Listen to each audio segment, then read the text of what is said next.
കിഴങ്ങൂർ പാതുവ റോഡിലൂടെയുള്ള യാത്ര ദുഷ്കരമാവുന്നു. സ്വകാര്യ mobile company cable ഇടുന്നതിനായി റോഡിന്റെ വശങ്ങൾ കുത്തിപ്പൊളിച്ചതാണ് റോഡിലൂടെയുള്ള യാത്ര ദുരിതമാകാൻ കാരണമായത്. മാന്താടി കവല മുതൽ പാതുവ വരെ 3 കിലോമീറ്റർ ദൂരത്തിലാണ് റോഡിന്റെ വശങ്ങൾ വെട്ടിപ്പൊളിച്ചത്.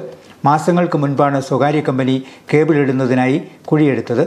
ഭൂരിഭാഗം പ്രദേശങ്ങളിലും തൊഴിലാളികളെ ഉപയോഗിച്ച് റോഡരികിലെ ടാറിംഗ് ഉൾപ്പെടെ വെട്ടിപ്പൊളിക്കുകയായിരുന്നു. കുഴിയെടുത്ത് ആഴ്ചകൾക്ക് ശേഷം കേബിൾ ഇട്ടെങ്കിലും കുഴികൾ പൂർണ്ണമായി മൂടിയിരുന്നില്ല. പിന്നീട് ഓടകൾക്ക് മുകളിൽ കോൺക്രീറ്റ് ചെയ്യാൻ ആരംഭിച്ചുവെങ്കിലും ഇതുവരെ പൂർത്തിയായിട്ടുമില്ല. പലയിടത്തും ഓടയ്ക്ക് മുകളിലിട്ട കോൺക്രീറ്റ് റോഡിൻ്റെ വശത്ത് ഒരടി വരെ ഉയരത്തിൽ കട്ടിംഗ് ആയി നിൽക്കുകയാണ്.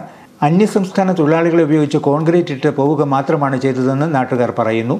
റോഡ് വക്കിൽ ഉയർന്നു നിൽക്കുന്ന കോൺക്രീറ്റ് കട്ടിംഗ് വലിയ അപകടങ്ങൾക്ക് കാരണമാവുകയാണ്. മറ്റ് വാഹനങ്ങൾക്ക് സൈഡ് കൊടുക്കുമ്പോൾ ടയർ കോൺക്രീറ്റ് കട്ടിങ്ങിൽ ഇടിച്ച് പഞ്ചറാവാനും ഇരുചക്ര വാഹനങ്ങൾ ഇതിൽ കയറി അപകടത്തിൽപ്പെടാനും സാധ്യതയേറെയാണ്. 2 വീടുകൾക്ക് മുന്നിൽ നീളത്തിൽ തുറന്നിട്ട് കോൺക്രീറ്റ് ചെയ്യാത്ത ഓടയിൽ വീണ വീട്ടമ്മയ്ക്ക് പരിക്കേൽക്കുകയും ചെയ്തു. കിഴങ്ങൂർ ശിവപുരം ക്ഷേത്രത്തിന് മുന്നിലെ ബസ് സ്റ്റോപ്പിന് സമീപവും ഓട മൂടാതെ കിടക്കുകയാണ്. പലതവണ പൊതുമരാമത്ത് വകുപ്പ് ഉദ്യോഗസ്ഥർക്ക് പരാതി നൽകിയെങ്കിലും കേബിൾ കരാറുകാർ ജോലികൾ പൂർത്തിയാക്കാൻ തയ്യാറായിട്ടില്ല.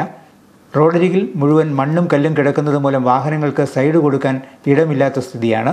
മാസങ്ങളോളം വീടുകളുടെയും വ്യാപാര സ്ഥാപനങ്ങളുടെയും മുന്നിൽ അപകടാവസ്ഥയിൽ ഓട തുറന്നിട്ട ശേഷം പണികൾ പൂർത്തിയാക്കാതെ നാട്ടുകാരെ ദുരിതത്തിലാക്കിയ കരാറുകാരനെതിരെ ജനരോഷമുയരുകയാണ്.